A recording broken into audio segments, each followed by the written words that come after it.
نہ کوئی غم کرو نہ خوف، خوشیاں مناؤ جنت کی جس کا تم سے وعدہ کیا گیا تھا۔ اللہ کی ربوبیت پر اطمینان جب انسان کو ہو جاتا، میرا رب اللہ ہے، ربی اللہ، انسان کے لیے نہ کوئی کھٹکا، نہ کوئی خطرہ، نہ کوئی خوف، نہ کوئی حزن۔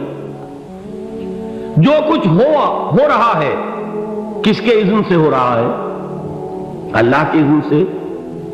اللہ کے اذن کے بغیر پتا تک نہیں ہلتا۔ یہ کوئی اندھا بہرا مادہ نہیں ہے جس سے مجھے کوئی خوف ہو۔ اندھا بھینسا چلا رہا ہو اس سے تو ڈرنے کا ہر انسان کو ڈرنا چاہیے، نہ معلوم کس کو ٹکر مار دے۔ لیکن نہیں، اس کائنات کو چلانے والا ایک سمیع و بصیر خدا ہے، وہ جو میرا دوست ہے، میرا ولی ہے۔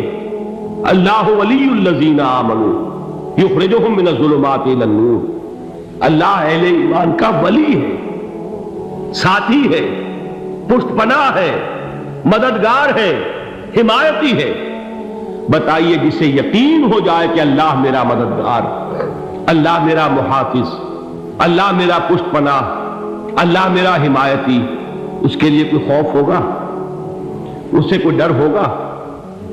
میں مثال دیا کرتا ہوں ایک بہت سادہ، پنجاب کے دیہات کی۔ کوئی بڑا چودھری ہے اور کوئی غریب کسان ہے۔ اس غریب کسان کے جانوروں کو ہر وقت اندیشہ ہوگا چوری کا، کوئی میری بھینس کھول کر نہ لے جائے، کوئی میرا بیل کھول کر نہ لے جائے۔ لیکن جس کے بارے میں یہ سب کو معلوم ہو کہ وہ جو بڑا چودھری ہے وہ اس کا دوست ہے، اس کی بچیا کو کوئی خوف ہوگا؟ اس کی بھینس پر کوئی ہاتھ ڈالے گا؟ اسے کوئی اندیشہ ہوگا؟ نہیں۔ کیوں؟ کہ وہ بڑا چودھری، بڑا اس کا یہاں کا سردار، جاگیردار، سب کو معلوم ہے وہ میرا دوست ہے، کوئی میرے خلاف اقدام نہیں کر سکتا۔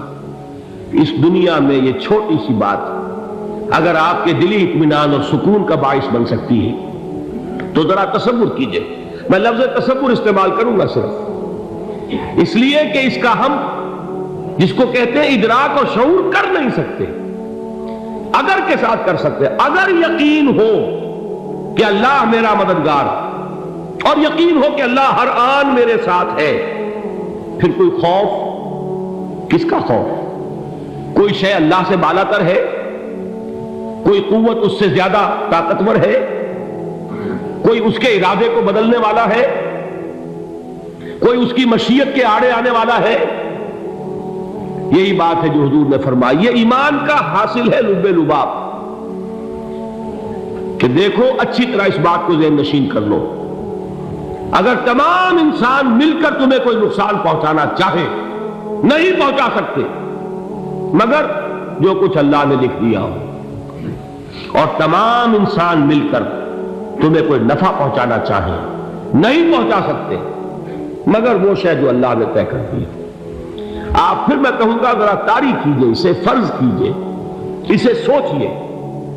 اگر اس حدیث پر ہمارا دل ٹھکا ہوا ہو تو کسی سے ڈر ہوگا؟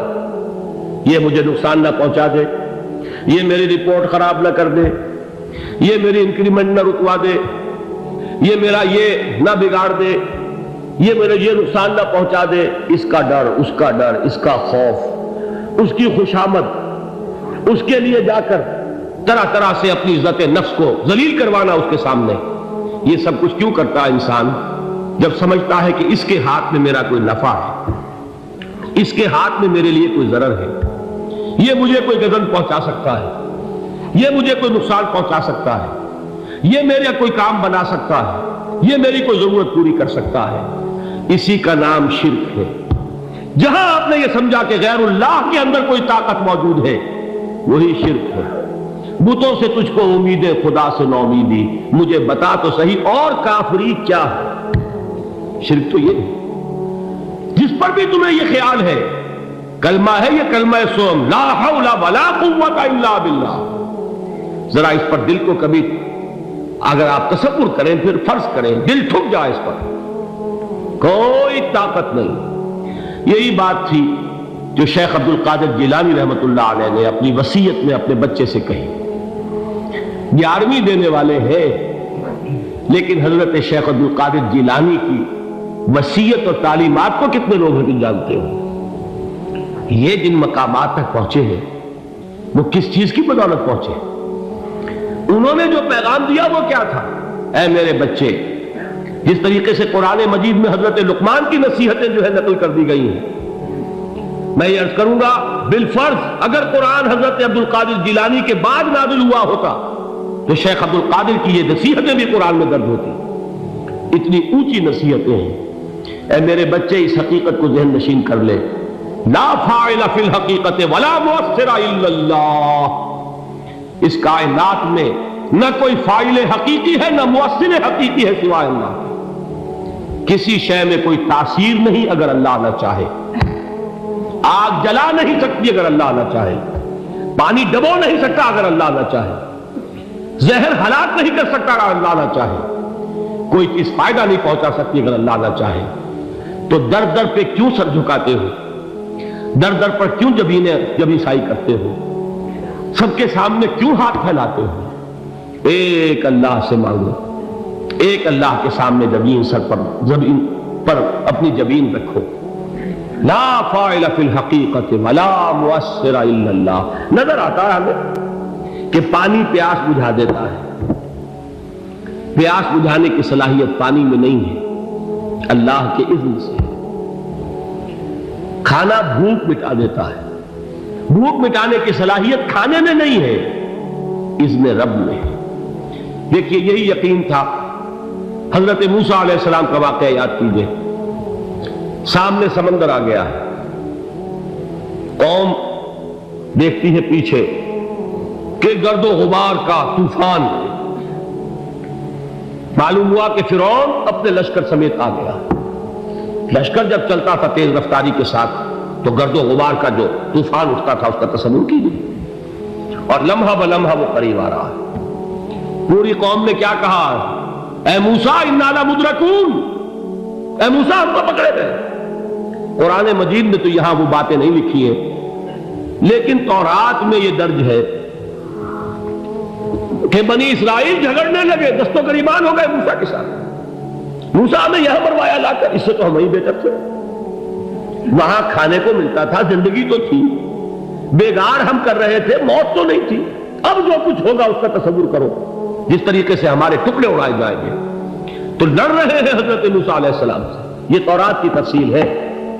قرآن میں صرف اتنا آیا ہے، پریشان ہو کر انہوں نے کہا انا لمدرکون، موسیٰ ہم کو پکڑے گئے۔ اس وقت موسیٰ کا جواب کیا ہے؟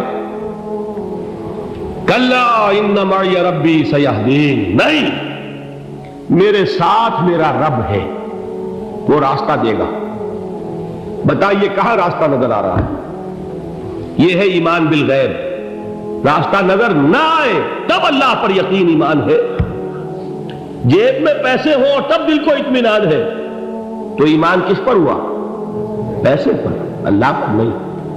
جب وسائل و ذرائع نہ ہو اور پھر یقین ہو کہ اللہ مسبب الاسباب ہے، وہ اسباب کا پابند نہیں ہے، وہ اسباب کا محتاج نہیں ہے، اسباب اس کے محتاج ہے۔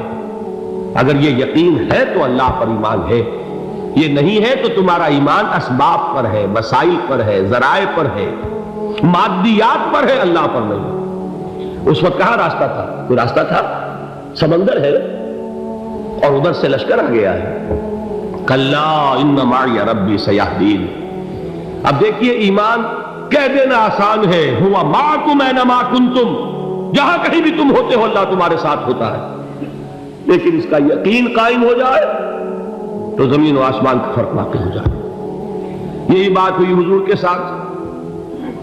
غار ہے، چھپے ہوئے ہیں محمد رسول اللہ اور آپ کے وہ یار غار ابو بکر صدیق رضی اللہ تعالی عنہ۔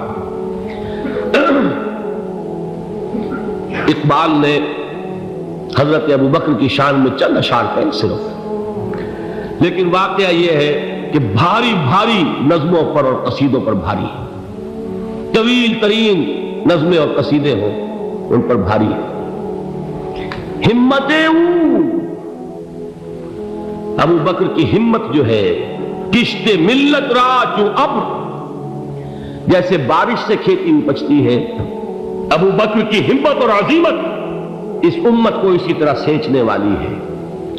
ثانیے اسلام و غار و بدر و قبر،